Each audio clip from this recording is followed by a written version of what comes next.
অবশেষে নিজের দেশে নিজের মাটিতে ফিরে এসেছেন জনাব তারেক রহমান।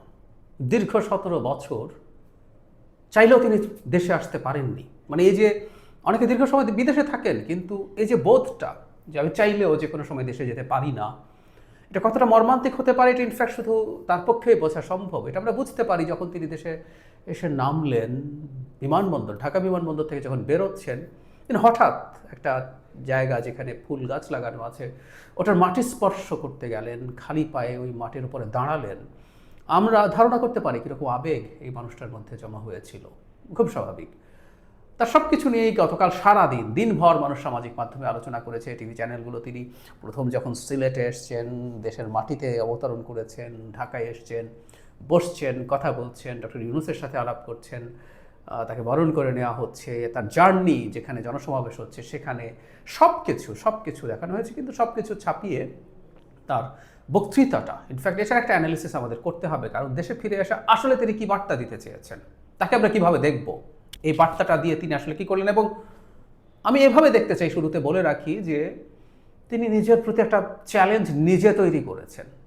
এটা সুনির্দিষ্ট পরিকল্পিত বলেই মনে করি, কিন্তু একটা চ্যালেঞ্জ তৈরি হয়েছে যেটা তিনি তৈরি করেছেন। এর জন্য তাকে ভবিষ্যতে নিশ্চিতভাবেই জবাবদিহি করতে হবে। একটা গণতান্ত্রিক ব্যবস্থায় জবাবদিহি থাকতে হয়, মানুষ জবাবদিহি চাইবে, এবং আমি আশা করি সেই জবাবদিহির জবাব তিনি সুন্দরভাবে দিতে পারবেন। কী চ্যালেঞ্জ তৈরি করেছেন আমি সেই জায়গায় আসবো। তার ভাষণের কন্টেন্ট নিয়ে কয়েকটা কথা একটু বলি। তিনি কি বলেছেন। তিনি শুরু করেছেন ৭১ সাল দিয়ে। এটা বলার সাথে সাথে আমি আশা করি জামাতের কিছু লোকজন আছে তারা বলতেই পারেন, it's a stupid plan, stupid decision. ৭১ আনলেই নাকি ভারতের দালাল হয়ে যায় এবং তার ভোট কমতে শুরু করে বলবে, তাহলে তো জামাতিদের বা তাদের সাথে অ্যালাইন কিছু লোকজন আছে তাদের খুশি হওয়ার কথা। তারেক রহমান শুধু ৭১ এবার না, এর পরেও আবারও বলেছেন।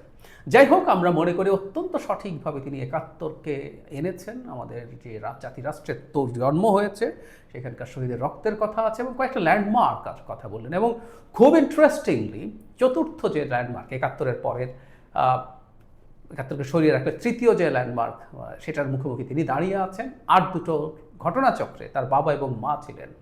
আমি আমার একটা কলাম এটা লিখছিলাম, বিশেষ করে ৭৫-এর ৭ই নভেম্বর, বিশেষ করে আরও যদি বলি নভেম্বরের ৩ থেকে ৭, ১৫ আগস্টের পরে দেশ বেশ টার্ময়েলের মধ্যে ছিল। তারপর 3 থেকে 7-এর এই সময়টা খুবই ক্রুশাল ছিল এবং সেখানে জিয়াউর রহমান অসাধারণ ডিসাইসিভ রোল প্লে করেছেন এবং এই দেশের স্টেবিলিটি নিশ্চিত করেছেন। তারপর 90-তে এরশাদ বিরোধী আন্দোলনে তার মা অতি গুরুত্বপূর্ণ এবং প্রধানতম ভূমিকা পালন করেছেন। এবং এখন বাংলাদেশ আবার একটা খুবই ভালনারেবল অবস্থায় এসে হাজির, এবং যারা তারেক রহমান ঘটনাচক্রে আবারও অত্যন্ত গুরুত্বপূর্ণ একটা রোল প্লে করার জায়গায় দাঁড়িয়ে আছেন। এখন পর্যন্ত তিনি যা করেছেন প্রত্যেকটা জিনিসকে আমরা সঠিক আছেন বলেই মনে করি, কিন্তু জার্নিটা অনেক লম্বা, সে জায়গায় আসবো। এরপর সর্বশেষে 24-এ এসছেন। 24-এও আমরা আমাদের সার্বভৌমত্ব রক্ষা করেছি, সেগুলোর কথা এসছেন। এবং তিনি সেখানে যে সবাই অকাতরে প্রাণ দিয়েছে, সব শ্রেণী পেশার মানুষ, রাজনৈতিক অরাজনৈতিক ব্যক্তিত্ব আহত হয়েছেন, তিনি শহীদ উসমান হাদির কথা এনেছেন। এবং প্রত্যেকের যে রক্তের ঋণ, প্রত্যেকের যে আহত হওয়ার ঋণ, সেটা যদি আমরা পরিশোধ করতে চাই, সেটা দেশ গড়ার মাধ্যমেই হতে পারে। তিনি এটাকেই হাইলাইট করেছেন। তিনি দেশের ডাইভার্সিটিকে অ্যাকসেপ্ট করছেন। একজন মধ্যপন্থী রাজনৈতিক দলের যা হওয়ার কথা, উনি তো আইডেন্টিটি পলিটিক্স করেন না, তিনি মধ্যপন্থী রাজনৈতিক দল, বাংলাদেশের সবচেয়ে বড় মধ্যপন্থী রাজনৈতিক দল বিএনপির প্রধান। তাই এখানে সবার তিনি পাহাড়ের কথা, সমতলের কথা, বিভিন্ন ধর্মের নাম উল্লেখ করে বলেছেন। সব রকম মানুষকে নিয়ে তিনি দেশ গড়তে চান। এবং কী ধরনের দেশ হবে এটা নিয়ে আমরা ভবিষ্যতে বিএনপির নির্বাচনী ক্যাম্পেইনের একটা ছোট্ট গ্লিম্পস আমরা পেতে পারি। বিএনপি অনেক কিছুকে হাইলাইট করবে, কিন্তু নিরাপদ এবং স্টেবল বাংলাদেশের কথা তিনি এখানে বলছেন শুরুর দিকে, পরেও রিপিটেডলি বলেছেন। সেই নিরাপদ বাংলাদেশটা কেমন সেটাও তিনি আসলে ব্যাখ্যা করেছেন। কারণ সাম্প্রতিক সময় আমরা খেয়াল করেছি সোকল্ড বলছি, এগুলো মবও না, এগুলো পরিকল্পিত সন্ত্রাস, মবের মতো স্পন্টেনিয়াস কিছু না। এবং কিছু লোকজন আছে এইটাকে উস্কে দিয়ে নানা রকম বিশৃঙ্খলা হুজ্জতি করেছে। সর্বশেষ ডেইলি স্টার, প্রথম আলো, উদীচী, ছায়ানটে হামলা এবং বিভিন্ন জায়গায় মাসের পর মাস ধরে 5 আগস্ট পরবর্তী সময়ে তথাকথিত বিপ্লবের নামে কিছু মবস্টার, কিছু অ্যানার্কিস্ট এগুলো উস্কে দিয়ে গেছে। সেগুলোকে অ্যাড্রেস করছেন। আমি ধারণা করি এটা একটা ব্রিলিয়ান্ট পিক, কারণ এই দেশের স্থিতিশীলতা চাওয়া মানুষরা এটা কোনোভাবেই নেবে না, এটাকেই তিনি খুব গুরুত্ব দিয়ে দেখিয়েছেন। ওসমান হাদির কথা বলেছেন, আগেও বলেছি, গণতান্ত্রিক অধিকার চেয়েছিলেন, সেগুলো তিনি বলছেন। আশঙ্কার কথা বলছেন যে আধিপত্যবাদী শক্তি এখনও গুপ্তচর নিয়ে বসে আছে, তাই মানুষকে সতর্ক এবং শান্ত থাকতে হবে, খুবই জরুরি। প্রভোকেশন থাকবে, এই প্রভোকেশনের বুকে শান্ত থাকা। সত্যিকার অর্থে বিএনপির মতো এত বড় একটা রাজনৈতিক দল নানা রকম প্রভোগ ফিল করেছে। জনাব তারেক রহমানের বিরুদ্ধে অকল্পনীয় রকম অশ্লীল স্লোগান দেওয়া হয়েছে ঢাকা ইউনিভার্সিটি এবং অন্যান্য ইউনিভার্সিটিতেও, যেগুলোতে ছাত্রদল বা বিএনপির যে শক্তি আছে বাংলাদেশের টিপিক্যাল ক্ষেত্রে যা হয়, যে তারা পাল্টা ব্যবস্থা, পাল্টা কোনো সংঘাতে জড়ানোর চেষ্টা করে, কিন্তু সেগুলো ধৈর্যের পরিচয় দিয়েছে, কারণ তারা চেষ্টা করলে এখানে সংঘাত হতো এবং ছাত্রদল বা অন্যান্য দল, তাদের যে পুরো দলের যে শক্তি তার সামনে টেকার কথা ছিল না, কিন্তু এগুলো খুব সুচারুরূপে তারা এড়িয়ে গেছেন। সো এটা ভবিষ্যতে চর্চা থাকবে, আমরা এটা আশা রাখতে চাই। তিনি দেশে শান্তি চাই, এই কথাটা 3 বার বলেছেন। তার মানে আমি বলছি কথাটা যে আসলে কোন জায়গাটাকে গুরুত্ব দিচ্ছি, এটা আসলে সবচেয়ে গুরুত্বপূর্ণ। আমরা নিরাপদ যদি থাকি, একটা স্টেট হিসাবে যদি এক্সিস্ট করে, এখানে যদি অ্যানার্কিজম না থাকে, তাহলে আমরা বুঝতে পারি যে এবার বাকি কাজগুলো আমরা করতে পারবো। সুতরাং এটা অত্যন্ত মানে একেবারেই এসেনশিয়াল প্রিরিকুইজিট, মানে একটা অশান্ত দেশে যাবতীয় কোনো প্ল্যান পলিসি কাজ করবে না, সেটাকে হাইলাইট করছেন। এবং আবারও বলছি, পাল্টা দিকে যারা আছে তারা কার্যত অশান্তি তৈরি করতে চাইছে, কার্যত বিশৃঙ্খলা তৈরি করতে চাইছে। সুতরাং তার বিপরীতে শান্তি চাই উনি 3 বার বলেছেন। সুতরাং আমি বলছি এটা ধারণা করা যায় যৌক্তিকভাবেই এটাকে বিএনপি তার নির্বাচনী ক্যাম্পেইনের একটা গুরুত্বপূর্ণ ইস্যুতে পরিণত করবে। মায়ের কথা এসছে, তার মন মায়ের কাছে পড়ে আছে, খুব স্বাভাবিক। আমি বলছিলাম যে এমন একটা সময় আসলেন, মাকে মৃত্যুশয্যায় দেখছেন, কিন্তু তার পক্ষে আসলে চুপ করে থাকার সুযোগ নেই। তিনি নিজেও বলছেন যে তার আগেই সবার কাছে, যে যারা বসে আছেন এখানে, সারা দেশে যারা দেখছেন, সবার সাথে তিনি আসলে তার মত বিনিময় করতে এসছেন, কথা বলতে এসছেন, তারপর মায়ের কাছে যাবেন। এবং আমি এটা বলি যে মায়ের সাথে দেখা করে সেই শোকও খুব বেশি সময় তিনি নিয়ে চলতে পারবেন না।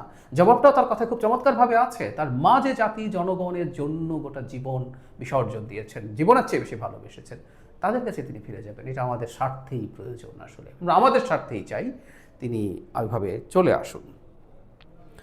শান্তি শৃঙ্খলার কথা বারবার বলছেন, যে কোনো মূল্যে সেটাকে নিশ্চিত করতে হবে সবাই মিলে। তার মানে যে, এবার একটু আমরা সামারাইজ করি, কিন্তু কেন বলছি তিনি সবচেয়ে বিরাট চ্যালেঞ্জ তৈরি করছে, ওইটা পরের দিকে আসছি।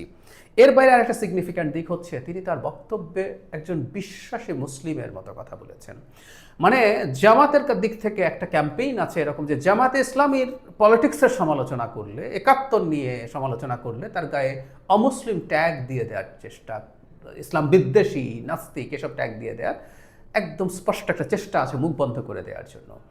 মানে তখন একটা কথা বলতাম যে একটা মানুষ জামাত ইসলামের রাজনীতি না করেও, মধ্যপন্থী রাজনীতি করেও একজন বিশ্বাসী মুসলিম হতে পারে, এবং বিএনপির এই ব্র্যান্ডিংটা ছিল। জনাব তারেক রহমান এই কাজটা করেছেন। তিনি প্রতিটা মুহূর্তে আল্লাহর নাম নিয়েছেন, রীতিমতো হাত তুলে মোনাজাতের মধ্যে করেছেন, যেখানে তিনি, এই জায়গাটা আমি একটু টুকে রেখেছি, আমি বলি উনি কি বলেছিলেন। হে রাব্বুল আলামিন, হে একমাত্র মালিক, হে একমাত্র পরওয়ারদিগার, একমাত্র রহমত দানকারী, একমাত্র সাহায্য দানকারী। মানে আল্লাহর রহমত তিনি চেয়েছেন এই দেশটাকে যাতে ঠিকঠাক মতো গড়ে তোলা যায়, তার এই রহমত থাকলেই সেটা সম্ভব হতে পারে। সুতরাং যেন তারেক রহমান বিএনপি করেন এবং উনি জামাতের মতো ইসলামী আইডেন্টিটি পলিটিক্স করেন না, তাতে তিনি মুসলমানিত্ব থেকে খারিজ হয়ে যান না, এই বার্তাটা দিতে হবে, দিয়েছেন। এবং এই বার্তাটা কঠোরভাবে আমরা আমাদের সমাজে রাখতে চাই, কঠোরভাবে রাখতে চাই। এটা খুবই সিগনিফিক্যান্ট একটা ব্যাপার আমার মনে হয়েছে। এবার মূল জায়গাটায় আসছি, তিনি কীভাবে তিনি নিজের ওপরে চ্যালেঞ্জ তৈরি করলেন। উনি মার্টিন লুথার কিংয়ের একটা বিখ্যাত speech, I have a dream, বর্ণবাদের বিরুদ্ধে যে সব মানুষ ইকুয়াল হয়ে জন্ম নেবে, ওই সময়টায় প্রচুর প্রচ্ছন্ন বর্ণবাদ ছিল, সেটাকে জনগণকে জিজ্ঞেস করে সেটার অনুকরণে বলেছেন আই হ্যাভ এ প্ল্যান। উনি এভাবে বলছেন, I have A plan for the people of my country, for my country. মারাত্মক ঝুঁকিপূর্ণ একটা statement, it's a brilliant one, কিন্তু ঝুঁকিপূর্ণ। ঝুঁকিপূর্ণ কেন বলছি, যদি তিনি তার প্ল্যান বাস্তবায়নে সফল হন, ওনার প্ল্যান কী আছে আমরা মোটা দাগে জানি, তিনি প্রচুর স্পিচ দিয়েছেন এটা নিয়ে, তার ঘোষিত যে 31 দফা, তার ভিত্তিতে অনেকগুলো কমিটি তৈরি হয়েছে যেগুলো রিলেন্টলেসলি কাজ করে যাচ্ছে। খুবই ব্রিলিয়ান্ট লোকজন এগুলোর সাথে কানেক্টেড আছে, আমি ব্যক্তিগতভাবে জানি। এটা হলো পরিকল্পনার জায়গা, কিন্তু এটা এক্সিকিউশন করা, তার জন্য তার দলকে তার মতো করে তার চিন্তা বোঝা, তার সাথে রেজোনেট করা হাইলি চ্যালেঞ্জিং। সরকারের ভেতরে যারা আছে সেটাকে পুরো কন্ট্রোল করে সরকারকে কাজ করানো, প্লাস তার দলকে জনকল্যাণে রাখা, অ্যাটলিস্ট জনগণের বিপদ তৈরি না করা, এই সব কিছু মিলে তিনি তার প্ল্যান যদি বাস্তবায়ন করতে পারেন, তার এই স্পিচ আমেরিকা যেমন মার্টিন লুথার কিংয়ের আই হ্যাভ এ ড্রিম স্পিচের মতো বিখ্যাত হয়েছে, ঠিক একই রকমভাবে এটা স্মরণ করা হবে। আবার এটা যদি না পারেন, এটা প্রচুর বিদ্রূপের শিকার হবেন, ব্যঙ্গ করা হবে তাকে নিয়ে, এটাতে কোনো রকম কোনো সন্দেহ নেই। সুতরাং তিনি তার উপরে চ্যালেঞ্জটা তৈরি করেছেন, আমি বিশ্বাস করি, আমি কনফিডেন্ট যে তিনি জেনে শুনেই এটা করেছেন এবং ওটার জন্য তিনি সর্বস্ব দেবার মতো প্রস্তুতি তার রয়েছে। আমি আশা করি তিনি সেটা পারবেন, আমি বিশ্বাস করি তিনি সেটা পারবেন। আমি সাম্প্রতিক সময়ে তার দেশে আসা নিয়ে যে কথাগুলো বলছি, আমি পত্রিকায় যে কলাম লিখছি, সেখানে এটাই বলতে চেয়েছি, আমরা পছন্দ করি বা না করি, আমরা বিএনপিকে ভোট দেই বা না দিই, আমরা তারেক রহমান যেমনই মানে তার সরকার হোক বা না হোক, যাই মনে করি না কেন, তাকে শুভেচ্ছা জানানো, শুভকামনা জানানো দরকার। তার সাফল্য মানে আমাদের দেশ ভালো থাকা, আমাদের রাষ্ট্র ভালো থাকা, এই ব্যাপারটা আমাদের খুব ক্লিয়ারলি মাথায় রাখতে হবে বলে আমি বিশ্বাস করি। আর যে স্পিচটা হলো একজন রাষ্ট্রনায়কের স্পিচ যেমন হওয়ার কথা তেমন হয়েছে। তিনি ইনক্লুসিভ পলিটিক্সের কথা বলেছেন, সবাইকে একসাথে কাজ করার কথা বলেছেন, জাতি ধর্ম বর্ণ নির্বিশেষে সবার কথা বলেছেন।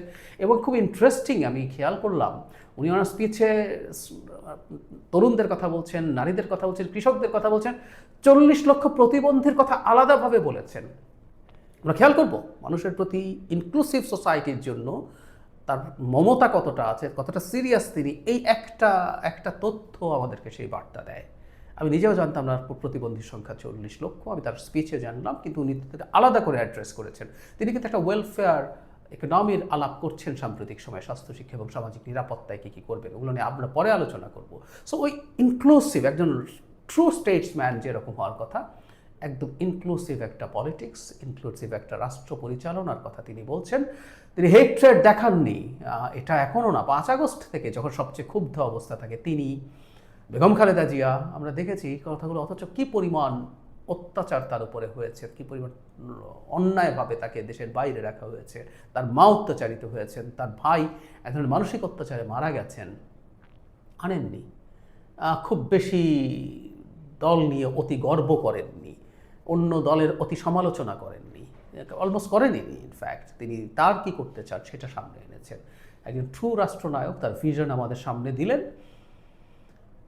পুরোপুরি বাংলাদেশে আসলে এগুলো বাস্তবায়ন করা হয়তো কঠিন, বা পুরোপুরি করা যাবেও না, কিন্তু তিনি স্বপ্নটা দেখছেন এবং স্বপ্নটা যতটা কাছাকাছি তিনি যেতে পারেন ততটাই আমাদের চাওয়া থাকবে। আমরা কামনা করব তিনি যেন যেতে পারেন। আমরা তাকে প্রার্থনার মাধ্যমে দোয়া করে, আমরা তার সমালোচনা করে, যেখানে তিনি ভুল করতে যাবেন সেখানে সমালোচনা করে, শোরগোল করে, গণতন্ত্র এভাবেই কাজ করে, তাকে দিয়ে আমাদের এই কাজগুলো করার, তাতে তিনি সফল হবেন, আমরাও সফল হব।